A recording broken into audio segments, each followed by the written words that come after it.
in this episode, it's black tea, and we talk about how we like our tea. Or not. Paint colours. Some painting has been going on. Unfortunately, Lytisha wasn't well, and she will tell us all about it. She's on the mend, so it's okay. We talk about being fussy about tea, and we talk about going to see where tea was made. And leaving the devil behind. Yeah. Enjoy.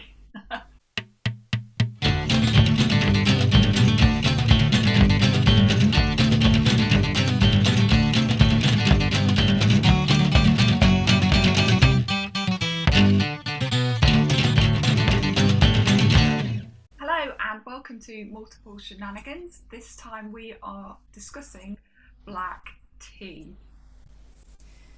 Tea and black tea. Yeah. Welcome.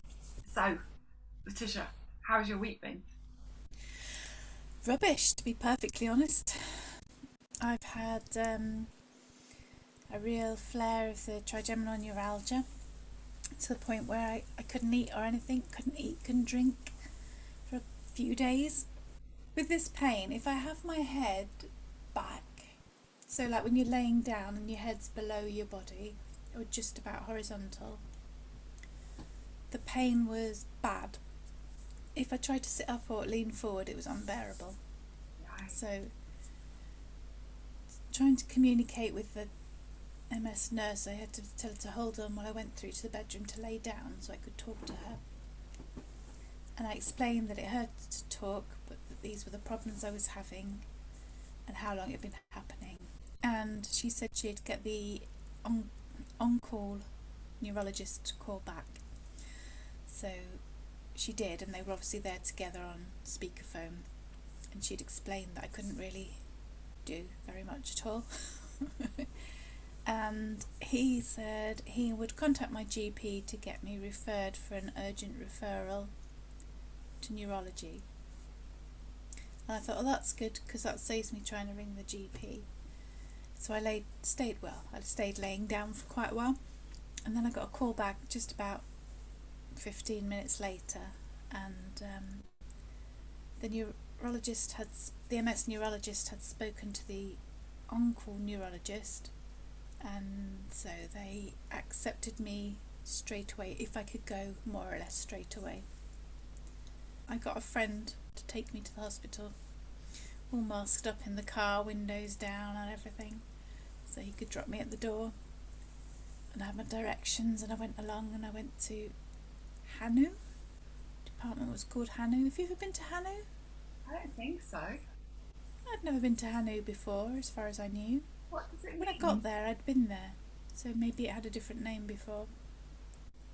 But they all kept talking about Hanu. You're going to go to Hanu? I don't know what Hanu is. Still don't know what Hanu is, but I think the N is neurology. Yeah. So I went to Hanu for my day out, and I don't know if you remember before that we said, top tip, when you're going to hospital, always take your sandwiches with you. Oh yeah. Forgot. Oh no. And I forgot my medication. All the kind of things they ask you questions about when you get there. But I had been keeping notes on my phone, so I was able to show the neurologist what I'd done. Back up. And the day before all this, I'd been to the dentist to make sure it wasn't a dental thing.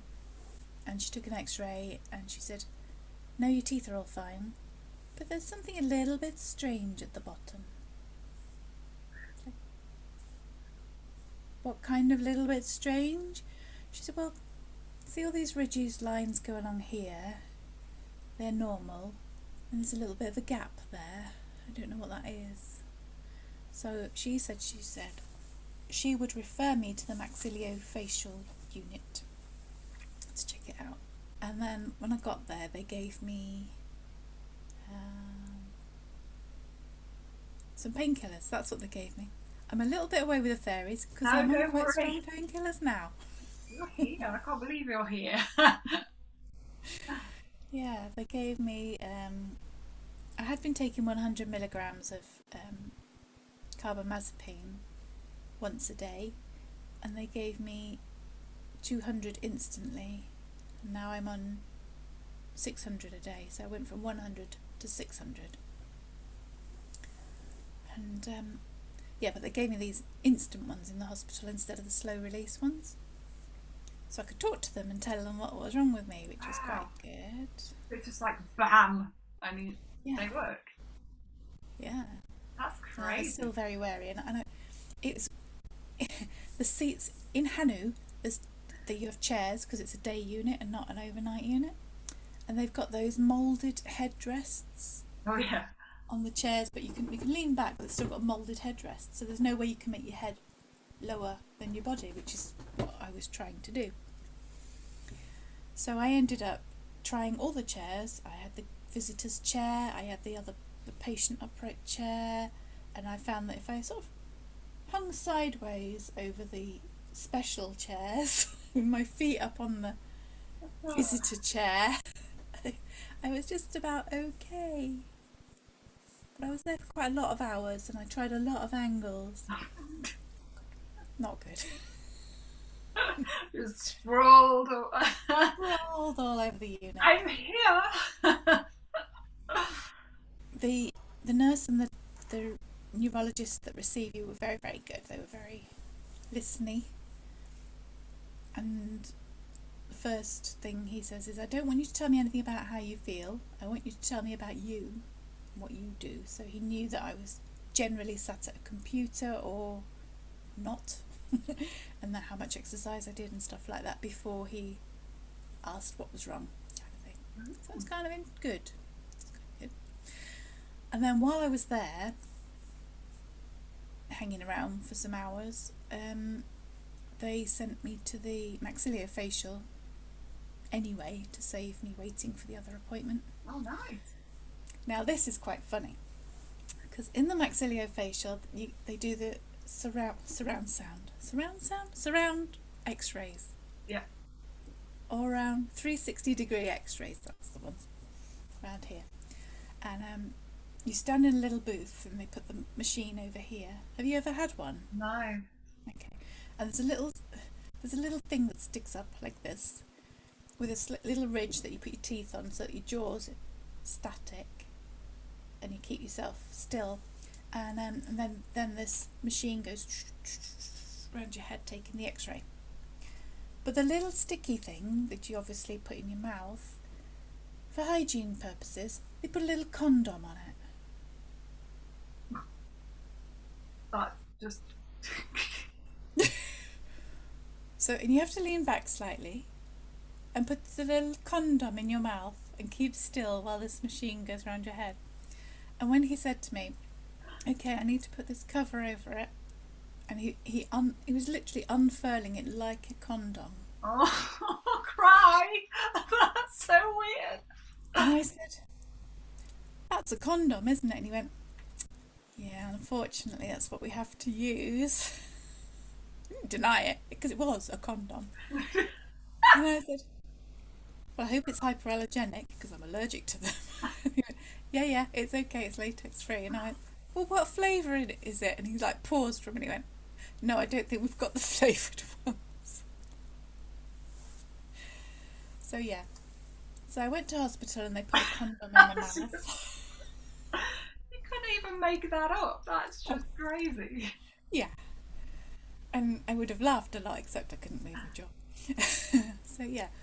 I took the x-ray and I went back and laid around at various angles again until the results came through. They were good, because there was nothing obvious, which is good. So, yeah, the upshot of it is they gave me more drugs, and then I was able to eat a jacket potato. Mushed up. That was the most anything I'd eaten for days. It was exciting. I had a jacket potato, just with butter, nothing scary on it, like solid things. What a treat, though. We've not eaten for days. Yeah, it was great. I had said to the nice neurologist at the beginning that I wondered if it was, because I'd obviously looked up different causes of neuralgia, and there seems to be kind of three main ones. One is a lesion, not a lot you can do about that. One is from a tooth. It's 4. One is an inflammation of the nerve. The nerve gets pressed, which causes them. Or the other one is, this is really exciting, you can have necrotic material in the bone of your gum. What? Dead stuff. That's not exciting, that's terrifying. I know, that sounds awful. But apparently that's quite easily retrievable. It often happens where there's been a trauma, so teeth removed, or particularly wisdom teeth removed, or impact in the jaw, because the bone in your jaw that the teeth go into is a different sort of bone, but it's still a living bone, and you can get holes in it, and if the hole's full of dead stuff, that's bad, because then the wrong stuff goes round. So anyway, I haven't got dead stuff inside my mouth.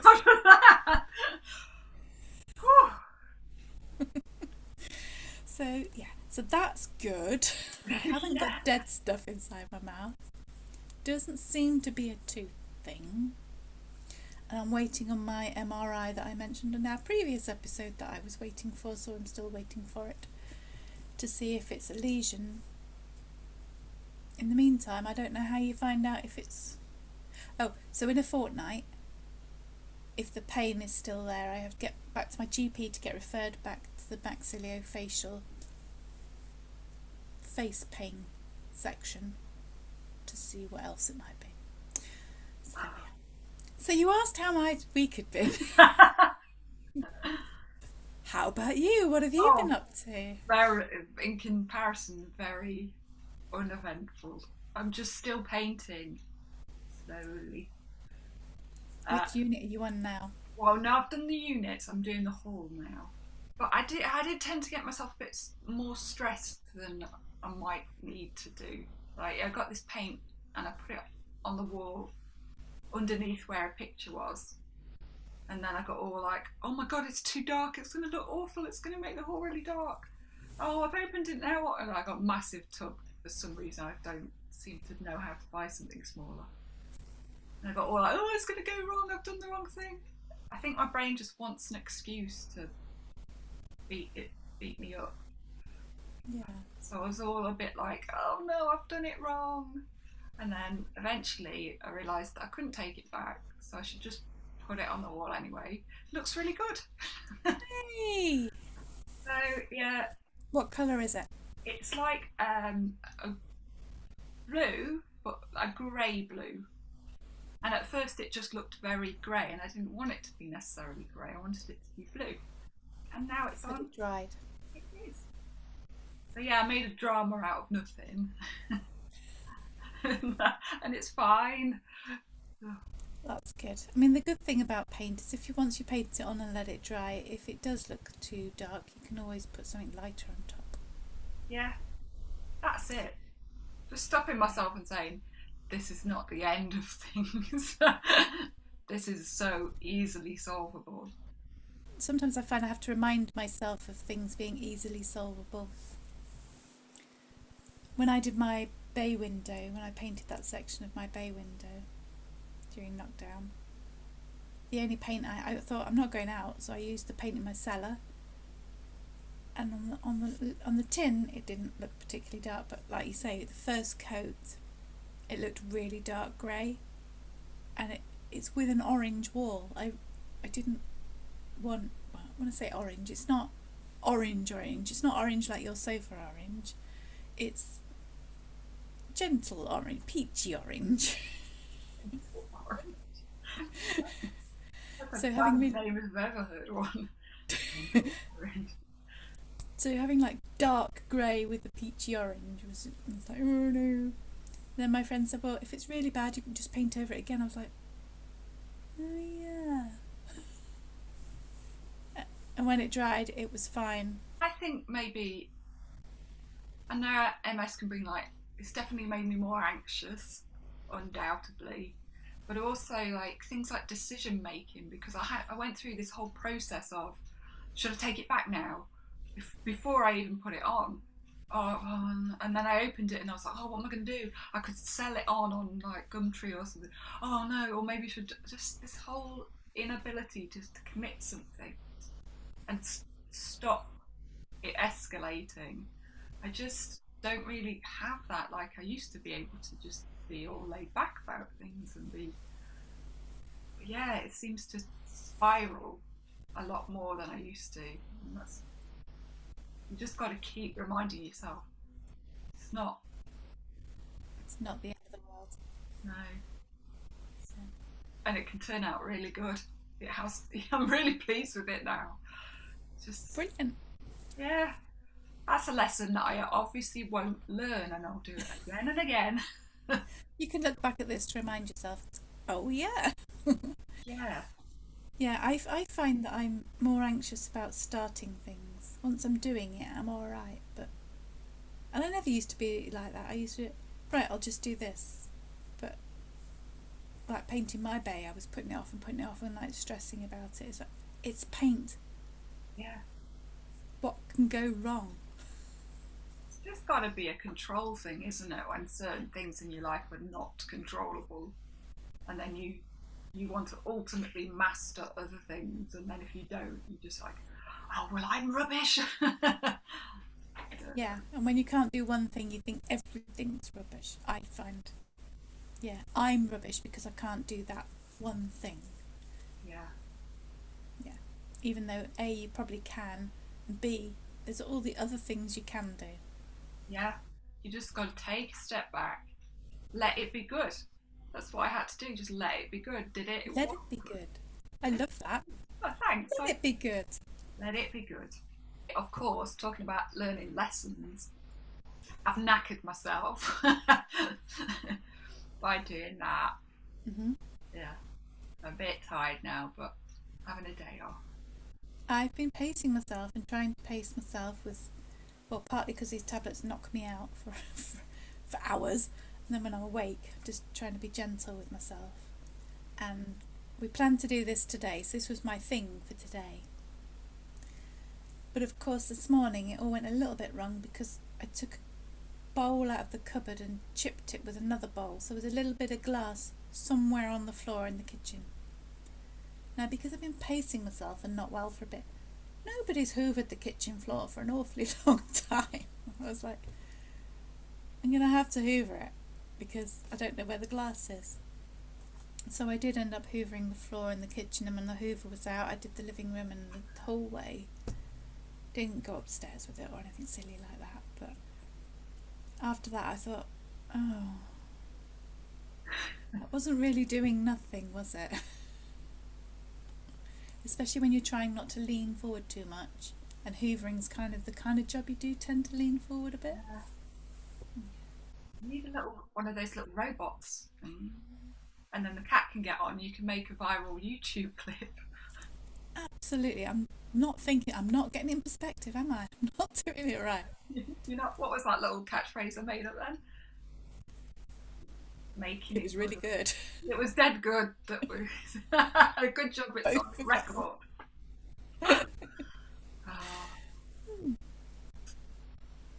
Yeah, it was really good. Completely, totally gone. So just before we sat down to record, I went and sat in my yard in the sunshine for a little bit, just on a little chair with the sunshine looking at me. So I possibly have a slightly pink face, but that's okay.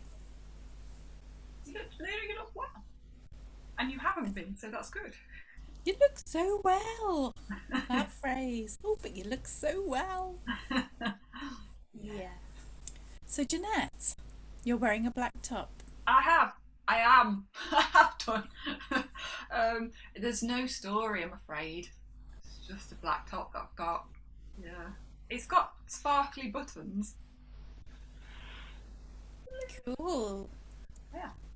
A bit difficult to do yourself, but I'm pretty... Sparkly buttons. Oh, that's really interesting, because I don't know if you can see in my top, but mine's got sparkles all through it.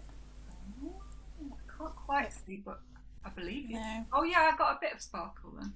I think that might be the sunlight, but yeah, there is a bit of sparkle. So yeah, it's sparkly all the way through. So somehow we've synced sparkle up. Yeah, just a subtle bit of sparkle. Nice. Any stories with yours?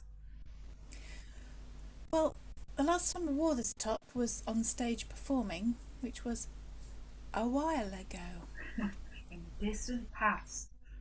Back in the day when we used to go and stand on stages in front of people. Is that going to be terrifying next time because it's been so long? I don't know. I think it might be easier on stage than off stage, because on stage you can keep your distance. On stage, off stage, in the audience, it'll be really close. I've got a feeling I might cry. I don't know why. Like the anticipation of it, I'll be all like, ooh, cry. Oh. Haven't thought about going back on stage. It will be quite weird, won't it? Yeah, I think so.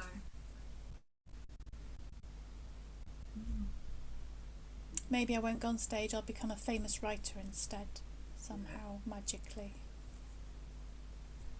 Don't know how that works. You write things. You've got to write them. Then you send them to people generally. That's the bit I'm not good at. Yeah, I'm not good at that. So, I mean, stand-up comedy is a little bit more difficult to do on the page, isn't it? You kind of need an audience. See, that's why I fall flat on it, because I'm not a very good performer. That's not true. I've got some ideas, and then I try and do them on stage, and I'm all like, ooh. Nah. The performances of yours I've seen, I know that's not true, that you're not a good performer. Tea. Tea? Yeah. I'm not asking for Oh. one. That's our topic. Yeah. Well, I could quite get I'm one of those really weird people that doesn't drink tea. at all. At all. Not even with like Coffee. orange juice in it or something. No. I don't drink. I rarely drink hot drinks. Occasionally I'll have a hot chocolate when I'm out.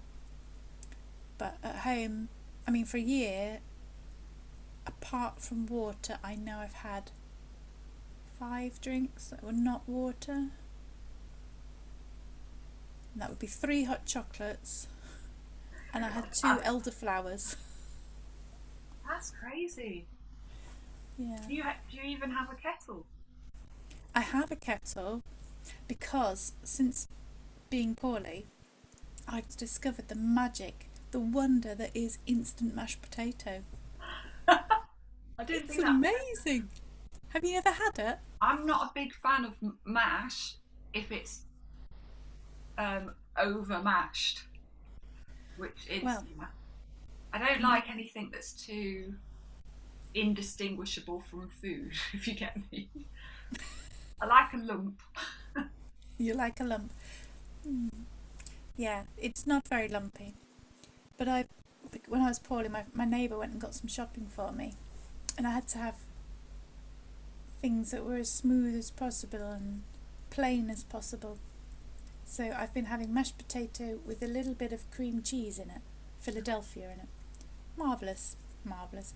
But I would never have thought I would like instant mash. It's a No. revelation. But no tea. No tea. I do like a cup of tea. I find it very soothing, and I don't have very much milk in it, so not black, but very brown. But it's quite a ritual. Like I'll have one in the morning, sometimes one mid-morning, and then I will always have one after my lunch with a bit of chocolate. That is, if I don't do that, I feel quite. Well, I would probably have the chocolate post-lunch, but without the tea. But I did find in my jobs, it made me a bit of a weirdo. In an office, you know, people do the tea run, and because I suggested that I shouldn't be on the tea run rota on the grounds that I never drank tea, it was a little bit antisocial. But on the other hand, I'm allergic to coffee, so the smell of it makes me sick, so I couldn't make anybody a coffee, so they all complained. And if I made a tea, it wasn't, I'm not an expert tea maker. You're a shit one. So I would sometimes say, oh, I'll go and get anybody, if anybody wants a tea, I'll get them. And they were like, 3 people said, oh, I'll have tea, and then there'd be half a dozen, oh, I'll have a coffee. And I said, I'm sorry, I'm not getting you coffee. So yeah, I was really popular in the office environment, but because I was a visiting housing officer, the first thing that people do when you get to their house is they offer you a tea. Yeah. I mean, a lot of the time you want to say no anyway, but but that kind of had a slight advantage in that I don't drink tea or coffee isn't as rude as I don't want yours. I'm not having anything. Nothing in this house, thank you. It's a weird one, isn't it? It's a real. Because I'm always like, yeah, I'll have a cup of tea. Right, what you want to do is just make sure you leave the bag in for this long. Then just a tiny fraction, and they're like, oh, I really wish I'd not asked you. And if it's got too much milk in, I outright reject it. Like, no, what is this? So yeah, I'm also quite antisocial on a tea front. But for a very different reason, because you're very particular about your tea, and I'm just anti. What was quite good tea-wise, when I was on the trial in Sheffield, in their waiting room in the Hampshire hospital, there was tea making facilities that you could just help yourself, like for free. And then when I got back to Nottingham, I felt very disappointed. Where's my tea? I mean, it was a bit awkward because often you get your tea and then they call you in to the neurologist, and then you're like, oh, I've got my bags and my tea, and now I've got to come in and sit down, and then I'm like, he's got all his notes in front of him, and you're at the side of the tea. Yeah, you don't want to put your tea straight on his notes. Oh, sorry. So it was awkward, but also quite reassuring. Like, you would come back to there and you'd be a cup of tea, and it made the whole thing pretty nice, gotta say. I have to say, when people do offer you a tea, if you're in a waiting room scenario, for example, tea or coffee, anybody, and people will say, and I'll say, could I get some water, please? They always forget the water. It's a bit like when you go to the pub. I don't drink alcohol very often, and there's only so much sticky stuff you can ingest. So quite often I'll say, oh, can you get me a water, please? And they'll go up and they'll come back with all the various different drinks for various different people, and no water. Or even a squash. If you ask for a squash, they forget that as well. Especially men. Men can't seem to go to a bar and ask for something non-alcoholic. That might just be my friends, but yeah. Although I've got another friend who always asks for tea in the pub. That's sometimes hard to get. Mm. Or I don't know how much that is. They can't be bothered to make tea. She usually gets her tea. Yeah, but you've got a kettle round the back, haven't you, just for staff? So you could just make one for me, couldn't you? Well, she's right. Yeah. She's right. Do it.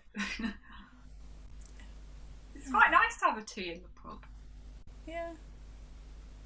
That's where I might have occasional hot chocolate. Yeah. When I came to Nottingham, one of the first things I discovered was that the best places for hot chocolates around town. So the Malt Cross, I don't know if you've been to the Malt Cross, they do a hot chocolate and they always put loads of Maltesers on the top. Cream and Maltesers. That's very nice. And then I discovered hot chocolate at the cinema. Have you never had a hot chocolate with everything at the Broadway? No. Oh, it was amazing the first time I had it. It's like a meal. You don't need a meal if you have a hot chocolate at the Broadway. What you get? You get a nice tall glass of hot chocolate, not a tiddly little one, but proper nice. Then there's quite a lot of cream involved. And a flake, marshmallows, Maltesers, sprinkled with chocolate. God. Then you go to chocolate overload and you're completely hyper for 4 days. But yeah, it's brilliant. It's very nice. Well, there has been a thing recently about how hot chocolate, I think it's got to be like proper medical grade hot chocolate. But then there's been trials with it for fatigue in MS. Is there? Yeah, but I think it's contributing to it, or it's helping reverse it? It's reversing it, so we are pretty much, it's a good thing to do. However, like, I really like hot chocolate, but the idea of having to have one every day. No, I don't have one every day. I think that would be a bit much. In Wired Cafe, they do medical grade hot chocolates. They do an array of chocolate. They've got a white chocolate and a Belgian chocolate, and they've got a really dark chocolate. So it doesn't come with loads of fluffy cream that you don't really need at all. Or Smarties. Oh, you get Smarties at the Broadway as well. Maltesers, Smarties, marshmallows, flake. But anyway, at Wired, it's green and black's hot chocolate, or that style of hot chocolate. So it's quite bitter.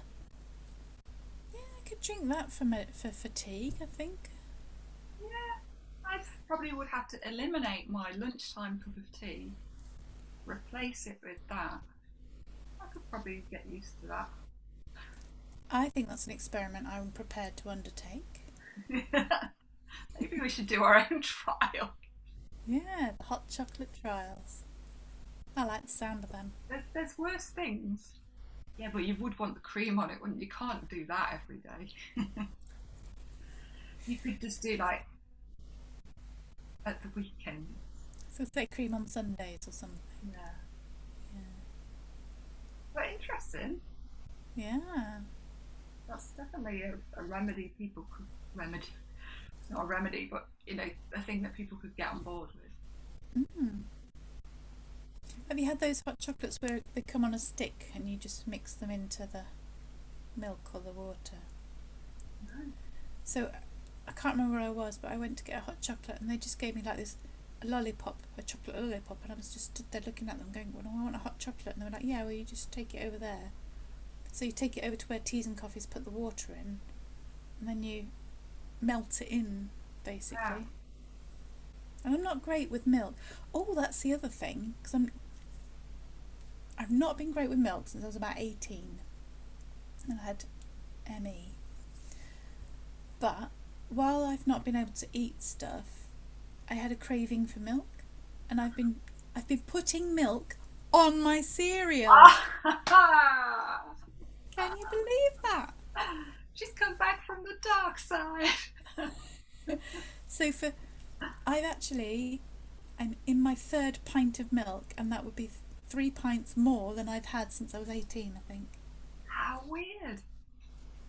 I have no idea what it was, unless it's because it's such a pH balance wasn't triggering stuff, but I had a craving for it, and it hasn't had the reaction that I normally have. Body needed it. That's really weird, isn't it? Yeah, really weird. This is all changed now then. You just... Well, I had milk earlier today. I had cereal, because as you know, I crush my cereal. We discussed this in a previous episode. Crush cereal. But at the moment I'm still on soft, so that's good. So crush your cereal and then milk into it and make until it goes mushy, and then that's what I've been eating. I haven't got as far as tea yet though. I have a bit of a story from when I was in a tea plantation.